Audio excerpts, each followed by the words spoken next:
on caption for better experience. On the second anniversary of the fire that left her scarred, an angry 18-year-old Fallon O'Neill meets her father, former actor Donovan O'Neill, for lunch. Fallon tells her father that she plans to move to New York that evening in order to pursue an acting career on Broadway. Fallon's father tells her that her opportunity to be an actor died after the fire, and that she should pursue another career. Reacting to the cruelty of his words, a young man in a neighboring booth slides next to Fallon and claims to be her boyfriend. He tells Fallon's father that there are plenty of actors with physical injuries who have found success in Hollywood, and that there is no reason to discourage Fallon. The young man then insults Fallon's father, causing him to abruptly leave the restaurant. Fallon and this young man, Ben James Kessler, have dessert together and discuss why he pretended to be her boyfriend. Fallon finds Ben entertaining, so she invites him back to her apartment to help her finish packing.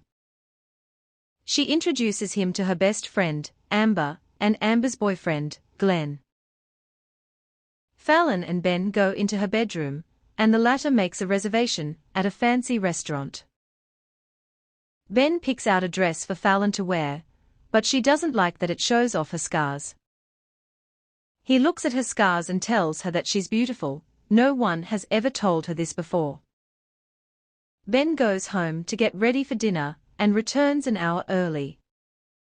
He and Fallon lay on her bed, and he tells her that he likes the feel of her scars. They fall asleep and miss their dinner. Fallon and Ben kiss and talk about the future.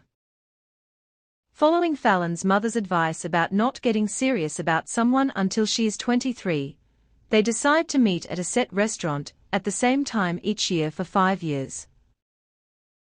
They block each other on social media and do not give each other their phone numbers. They also give each other homework. Fallon is instructed to kiss 4 boys and go to 1 audition a week, while Ben is instructed to read 5 specific romance novels to prepare him for writing a novel based on their relationship. The following year, Fallon's plane is late, but she and Ben meet up at the latter's house.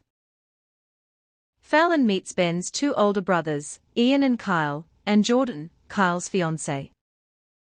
Kyle and Jordan's wedding is a week away, and the latter is in distress. The former seems to be struggling as well, as Fallon witnesses him hit Ben.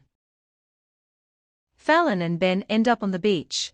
Ben takes Fallon with him to get a tattoo on his wrist. When it's time for Fallon to catch her flight, Ben drives her to the airport.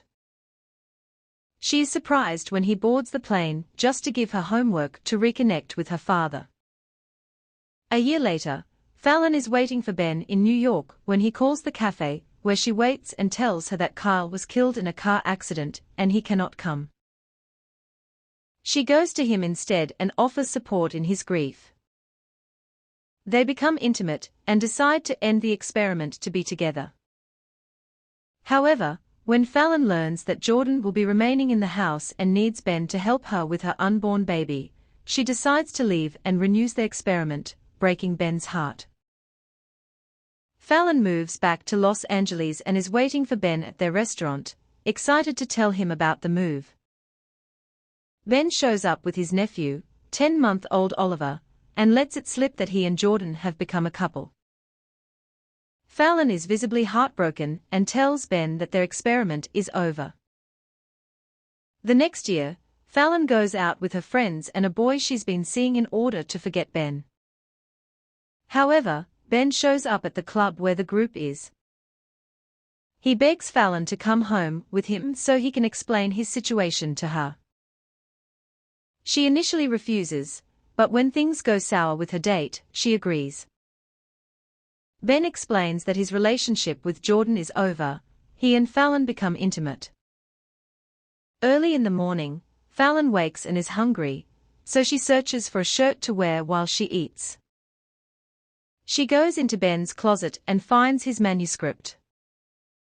Curious about the day Kyle hit Ben, she takes the manuscript into the kitchen to read it.